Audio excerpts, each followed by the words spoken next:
Yo, yo, yo, what is up? What is up? What is up? Welcome back to the Brad and Avery Hour. Brad Bartko, Avery Lewis-McDougall, and we got a special guest joining us, a special wrestling guest, one of the kings of Black Wrestling Twitter. From the Cheap Heat podcast on ESPN, it is the one, the only Greg Hyde. Greg, how you doing today, buddy? Welcome to the Brad and Avery Hour. I'm doing great, guys. Thanks for having me. Man, Greg, this is what it feels like to be blessed with greatness. This is amazing. I am fired up. I'm excited. It was finally about time. I've been hounding Avery to get Greg on for months. I need a wrestling head. I need a wrestling guest. And Greg, you're the perfect guy to do it. Thank you so much for I appreciate doing this. this. You're so excited.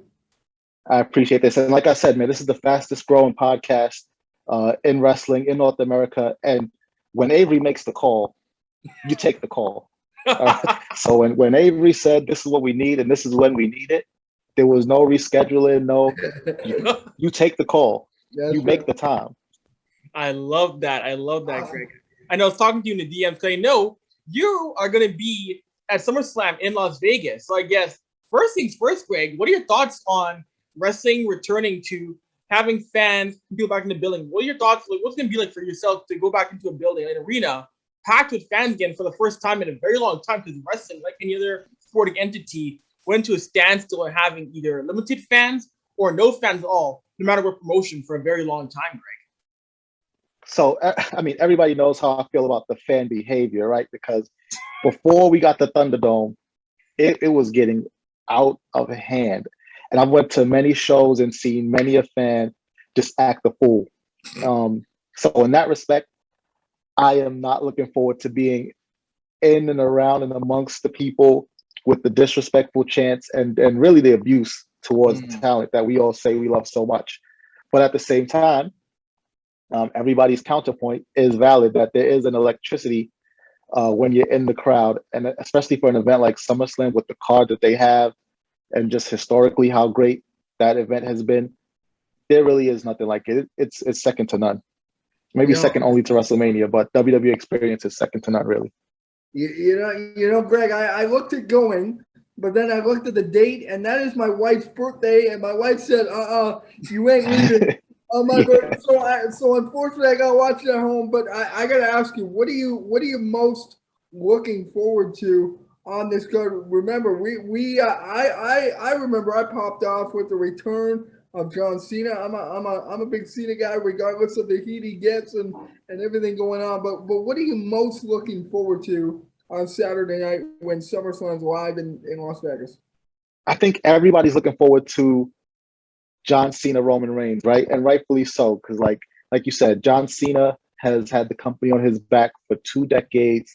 He is one of the GOATs, one of the greats. And then Roman Reigns, it's only been a year just since the Thunderdome, but it's been a strong year for Roman Reigns. Like, he's having one of the all-time runs right now. So just to see them go head-to-head, even though we've seen it before, this is a different Roman and even a little bit different Cena. So I think those two are going to have it. And I know everybody's looking forward to that. But me personally, I'm looking forward to seeing Sasha Banks and Bianca Belair, honestly, because, you know, there's not too many people who have had matches and competed at WrestleMania and SummerSlam in the same year, right? But every time we get that, it's just a banger.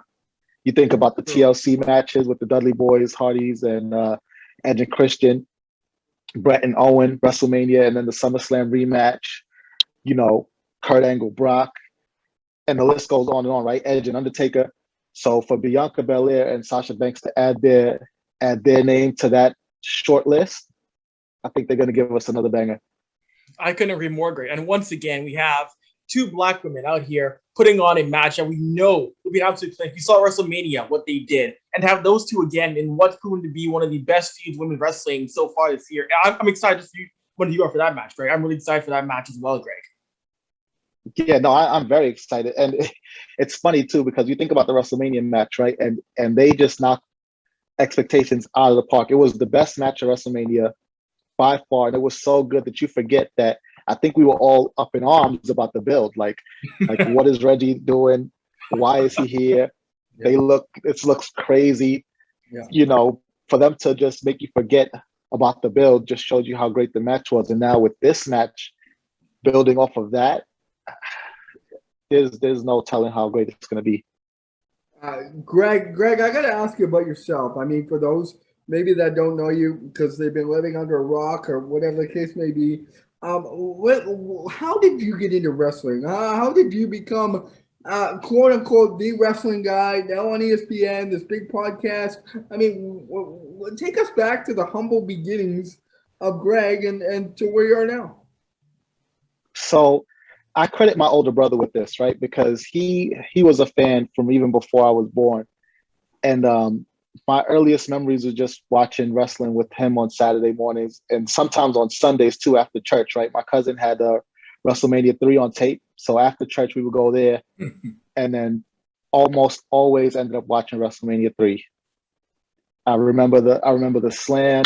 I remember all those matches. We watched it so many times. And, you know, that's where it really got started. And then it just didn't stop. You know, I've been watching wrestling on Monday nights since the 80s, you know, even before Raw when they had like primetime wrestling and all of that. So it just really is a thing that just built from that moment. And now it's just, I don't even know if I can stop. That's awesome. Of course, with the podcast with Cheap Heat, you and Peter Rosenberg been doing that for quite some time. And the guests you've had on have been incredible. You've had on Triple H. You've had on Roman Reigns, where it's funny because you were caught off guard when the Tribal Chief came on. You looked a little bit surprised when Rosenberg surprised you with the Tribal Chief. And Roman himself kind of give you a little bit of heck for not being ready to have him on the podcast. Yeah, well, I didn't know he was going to be there. Rosenberg didn't tell me he was going to be there. He was just like, sign on at this time or whatever. And then when I come on, I suspected that there was a guest, which is why I didn't even try to like push it or negotiate. But I didn't know it was going to be the Tribal Chief. That's amazing. That's amazing. I know you mentioned earlier his feud with John Cena and what's happening now. And just seeing Roman Reigns from what he was with the Shield to where he's at now as the top guy, the top heel. Like the evolution of Roman Reigns as not just an in-ring performer, but on the mic has been so dramatic from 2017 when Cena ripped him for, being bad at promos. Like what he's been doing in the past few weeks and months, like he easily right now is the best talker in the company right now, Greg. I love what he's doing so far with the Tribal Chief character. I do too. And you hit the nail right on the head. He is easily the best talker. You said in the company, I'm not going to disrespect the Tribal Chief. I'm going to say he's the best talker in wrestling. He's the best performer in wrestling. He is the most over wrestler on the planet. Every superlative, every accolade, I'm giving it to him first, not just talker. It just goes to show that, like you said, the change is so dramatic. But he's just in another stratosphere, on another level, and he knows it. That's the beautiful thing about it too. Is like he knows it. He knows that once his music hits, nobody can touch him. Even before his music hits, when his name is on the card and he's advertised, there's nobody else that can touch him. Greg, we know you got a tight schedule. You got to get to Vegas. I do have a couple more. I'm going to make them quick, obviously. No, Avry made the call, man. Take your time with this. First one here. I mean, you mentioned the Tribal Chief, but let's talk about his family member that's been big on the TV screen. We haven't seen him in the ring in a long time. That being The Rock, there was rumors, and I mean rampant rumors, whether true or not, that The Rock will eventually make a return to face Roman Reigns. Where do you see this playing out? Do you think The Rock returns for one more match? And is it at WrestleMania? Do we see it at WrestleMania, or maybe where do we see this happening? If I'm not mistaken, The Rock debuted at Survivor Series 96. He did, yes. Yeah. This is the 25-year anniversary of that debut. Now, they've been very big about giving people their flowers. Triple H got a 25-year celebration. The Undertaker got a 25-year and then a 30-year celebration because he didn't stay away. So with The Rock getting his 25 years coming up, I am almost positive we see him at Survivor Series. But then you know how it is. You can't just show up and get your flowers and dip. So especially with Roman in the middle of a run like he's in now, if The Rock shows up and tries to big brother him, then I think he really does have to show him who's sitting at the head of the table and even put The Rock in his place. So I would love to see The Rock show up, get his flowers, and then if he doesn't pay his respects to the tribal chief and acknowledge the tribal chief, be forced to do it at WrestleMania. I mean, that's just me, though. That makes a lot of sense. Like that makes a hell of a lot of sense right there, Greg. And with WWE right now, we've known for a long time that with the two shows, Raw and SmackDown has consistently been over the past little while the better show, the A show compared to Raw. Yeah. And really, like, what does Raw need to do to keep up? Because we're seeing on SmackDown right now better storytelling, better characters, better matches, better commentary. Michael Cole and Pat McAfee have been killing it for quite some time. I think SmackDown is benefiting from one less hour, right? It's forcing them to really be tight, and that time is such a valuable resource that they can't afford to waste it with like a sponsorship segment or too much of a comedy segment or things like that. They really have to pack in and tell a tight storytelling. And if you notice too, they don't even get the full 2 hours, because that's one of my gripes with Fox, is that this show ends at like 57. I got 3 more minutes of grabs that they take from me every week. So, SmackDown is forced to really, really be tight and just tell those stories in an effective manner and push them forward. Whereas Raw has so much space and such a larger roster that it's almost like they're juggling too much on Raw. So, when it's good, it's great. But when it's bad, it feels like this, where it just feels like they're getting left so far behind, especially because they don't have a Roman. Bobby Lashley is great. He's dominant. I'm not taking anything away from him, but I mean, Roman is Roman. Yeah, for sure. Greg, we've all been through a difficult year in the past couple of years with COVID and no fans and all this stuff. And with that, the WWE decided to make some cuts, some surprising releases. Obviously, Malachi Black, or Aleister Black as he was known, Bray Wyatt most recently. Were you surprised at some of these moves? Did you see them coming, not see them coming? And do you continue to see the WWE making cuts? Or maybe now that fans are back, do we see additions? Where do you see them going here? Yeah, the thing that these cuts sort of taught me is that this stuff is not related, right? You figure WWE, they got $1 billion deal from Peacock, which is owned by NBC. Then they got another $1 billion deal to have Raw on USA Network along with NXT. Then they got another $1 billion deal from Fox for SmackDown.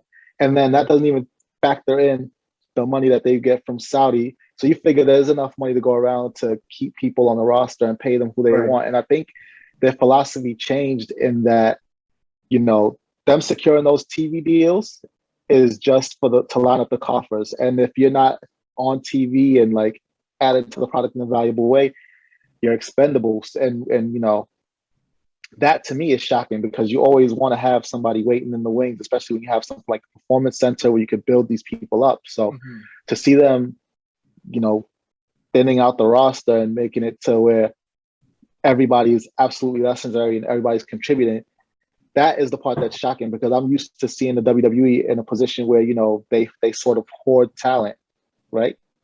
Yeah. And which people have railed against them for that.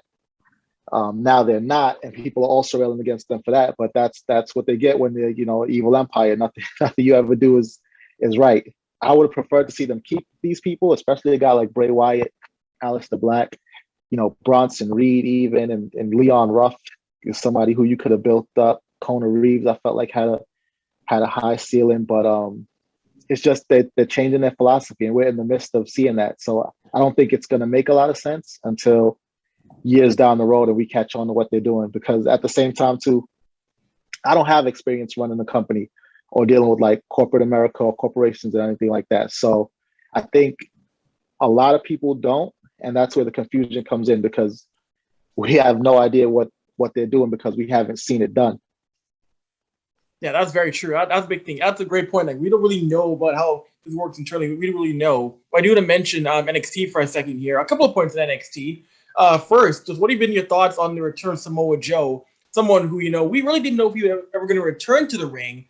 He comes back to NXT. He's released, comes back to NXT in this enforcement management role. Now he's involved in this storyline with Karrion Kross. I think Samoa Joe at NXT is good for business. He's proven that he can be one of the big guys on that brand, and it fits him perfectly to see him back in that brand and in an in-ring role once again. Takeover. Yeah, I agree. Samoa Joe is definitely good for business, and it reminds me of Finn Balor in that same elder statesman role, coming in, going right to the top of the card, elevating everybody. I think he's perfect for that. He's another guy who was released, and I'm glad they had the good sense to bring him back and work something out and find a spot for him because he's a guy who I think could be WWE for the rest of his life and contribute greatly, even if it's backstage as a coach or in the performance center on top of, being in the ring and still competing. He's a great addition to the NXT roster. No, he really is. He's great. I know I have one more NXT question here. We've heard the word that NXT might be changing, like the new look, new image, new set. Like we already know NXT. We already know NXT. The current NXT is a change from the original style, which was that game show format, not actual real matches or wrestling paired up with a mentor, and then evolved to being an actual brand. And now it might change again. Do you hear any word possibly as to what that new image of NXT could possibly be and a timeline for the switch of NXT to what its next branding could be like? Do you think, Greg? I have no idea if those rumors are true. I mean, I hope not, because I really feel like this iteration of NXT that we have is great, and with those new edicts that sort of came down that everybody has to make a height requirement and an age requirement. You think about who that would have meant that we don't see, right? We wouldn't have seen a Finn Balor. We wouldn't have seen an Adam Cole. We wouldn't have seen a Kyle O'Reilly, Johnny Gargano, all these guys. It would have been more Karrion Kross. I don't necessarily know if that's for me. You know what I mean? Especially with a guy like Adam Cole, who is just incredible talent. I mean, if he was just a little bit more muscular, I could see less people doubting him. But I'm a believer. He's a great talent. And again, he's a guy who might not have made those height and age requirements to succeed in this new NXT. So who knows? Maybe it's an internet rumor. Maybe it is a thing that they actually do. But it would be to their detriment, because just looking at the talent that wouldn't meet those requirements or wouldn't have met those requirements when they signed and what they've been able to do. And again, I point to a guy like Adam Cole, who is a game changer. He's a guy who they should hold up as evidence to, like, let's not mess with the formula too much. Right. And Greg, I got two back to back, and we'll end with that. The last one's gonna surprise you. I'll say the best one for last. But I gotta ask you about Adam Cole. There's been some rumbles. There's been some reports out there that there's some contract disputes. So his contract might be ending, and his time with the WWE could be ending. How do you take this? Is there any truth to this? Do you think Adam Cole is a WWE lifer? Is there greener grasses somewhere else for a guy like Adam Cole, or do you see him sticking and eventually moving up to the red or blue brand with WWE? So first, I'll say I have no insight into what he's going to do or his contract or anything like that. I get the rumors just like everybody else. But based on that, I will say two things. Number one, and I tweeted this too, if Adam Cole is smart, he'll stay with WWE. If he's loyal, he's going to go to AEW. And I know people hear that and think, like, do you have it flipped? Is this the loyal move, WWE, and AEW the smart move? No, I don't. WWE is the smart move because no other company can put him in a position to go to the moon like WWE. You think about a guy like Batista, The Rock, John Cena. John Cena and The Rock had the number 1 and 2 movies last week, and those checks get bigger and they keep coming. Batista's in a Marvel franchise. Yep. His spot is solidified, but he's also been able to take on all these different roles and just show his range as an actor. And even before that, Roddy Piper got launched into Hollywood, Jesse Ventura, he who shall not be named, that wears red and yellow and spews around racial slurs. The WWE can launch these people into Hollywood and into the mainstream in a way that AEW just can't, on top of having the same amount of money that AEW has to play with, or just as much, right? Because there was a rumor that WWE offered him $1 million a year, which Adam Cole is such a great asset. Even that to me is a lowball offer for Adam Cole. But then, if he's loyal, I would say he would go to AEW because this is where his best friends are. The Young Bucks, Kenny Omega, former Bullet Club members. His girlfriend, Britt Baker's there. AEW is the company that when WWE didn't sign Britt Baker, they took her right away and built her up to be one of the top women in wrestling, or at least she has a reputation now. So, I mean, he has a lot to weigh. If I was him, I would stay with WWE just because, like I said, they're the only company that can set him up bigger and better for the future. Especially, too, when I think about, I interviewed him once and he mentioned that, like, just being in WWE has added years to his career because the way they do things, and even with the hardcore matches, like we see him and he goes just as hard as he did on the indies, but he's telling me that it's safer and he feels better doing it. Yeah. You don't want to risk that in a company like AEW where we've seen things happen and people get injured and they aren't taken care of right away. So if that was just me, if I'm Adam Cole, WWE is the way to go. For sure. And hey, that's Greg, that is a great segue to my last question. For those that don't know, I'm a huge wrestling fan all over.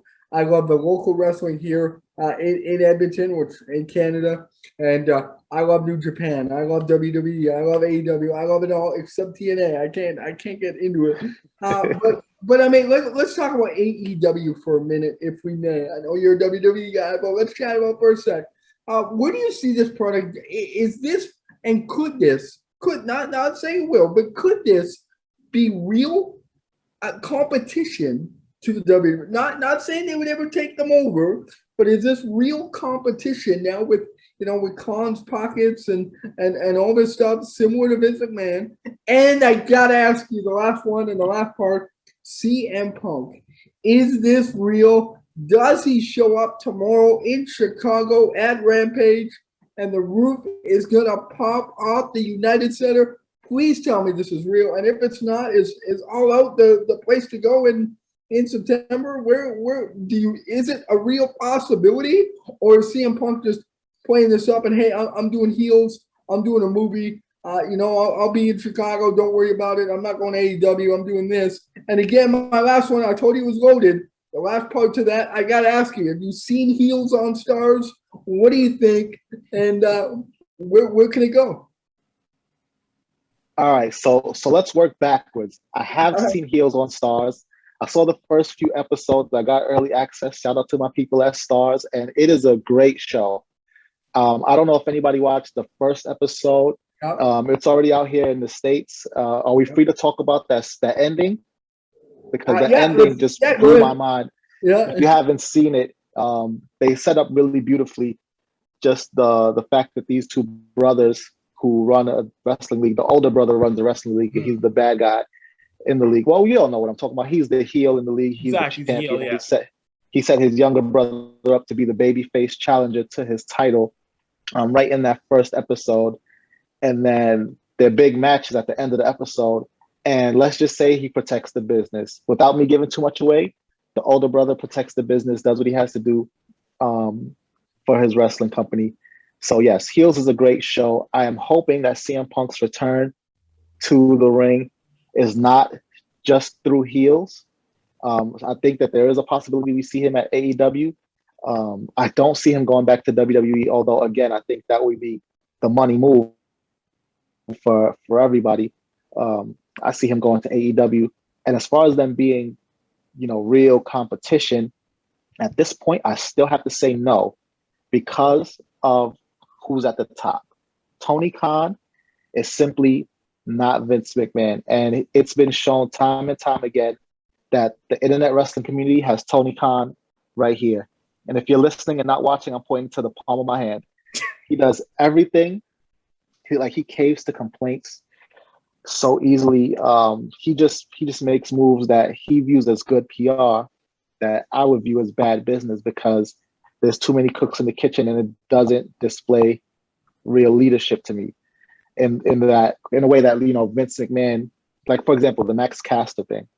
The first mistake was letting the freestyle air in the first place.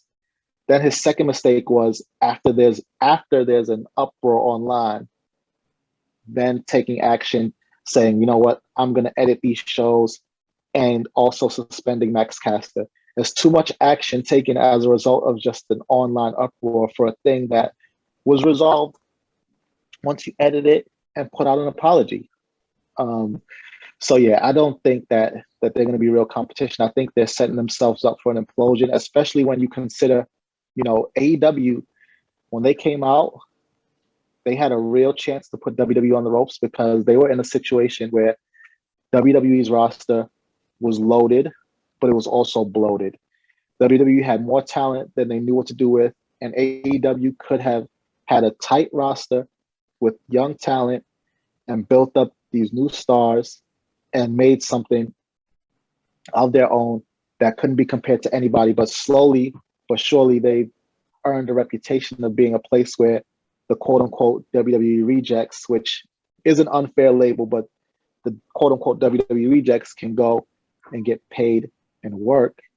And it's having the effect of now AEW is the company with the bloated roster that they don't know what to do with. They're adding shows and just to try and fill time, and the people on the shows, they don't look as polished, while WWE is pivoting to being the company with a tight roster, some fresh talent, and building stars. And they gave WWE the upper hand in an area that really was theirs for the taking.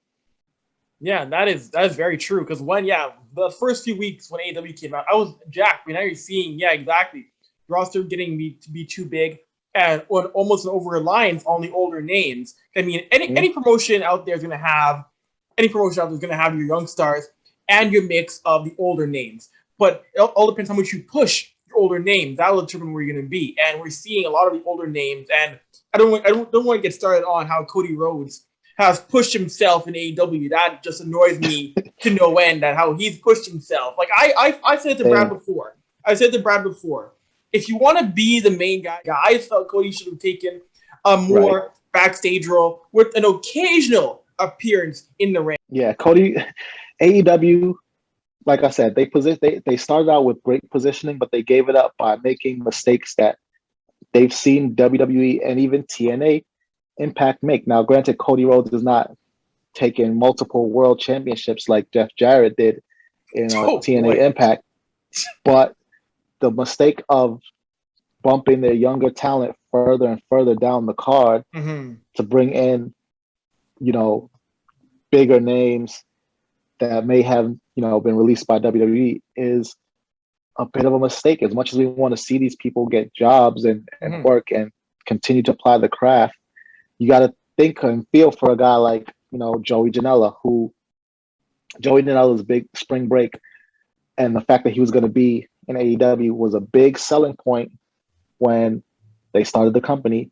And now he is under the card behind Miro, Malachi Black, Pac, and I don't even know the last time I saw Joey Janela, when he was somebody they springboarded off of to start, and he's not the only one. You know what I mean? So the more they bring and now we're seeing Joey Janela in GCW or with all that stuff. So just some crazy stuff going on. He slid so far down the card when he was a guy that they could have, he's a guy that they could have built and said, hey, we don't create new stars. Here's this new star. MJF thankfully has been able to thrive, but I think that says more about him than AEW. But even like Orange Cassidy and guys like that, these are people who slide further and further down the card. Yeah. Every time they sign a big name. And when CM Punk or Daniel Bryan or Brock, as was rumored to be, if they show up in AEW, where are all these people going to go? Exactly. No, it's a great point. Yeah, I agree. And hey, Greg, I just love multiple wrestling. I just love Monday, Wednesday, Friday, Saturday with SummerSlam, Friday with Rampage. We love it. We love your time, Greg. Have so much fun in Vegas. Chill out for us. Get on TV for us. And we'll be cheering on for you in Canada. Thank you so much for your time. I'm going to go. I expect now a follow back on Twitter. Just kidding. And we'll chat soon. I appreciate the time. And I can't wait to chat more wrestling, man. Appreciate it. Brad, Avry, thank you guys for having me. This was great. Awesome. Thanks, Greg. Talk soon, buddy.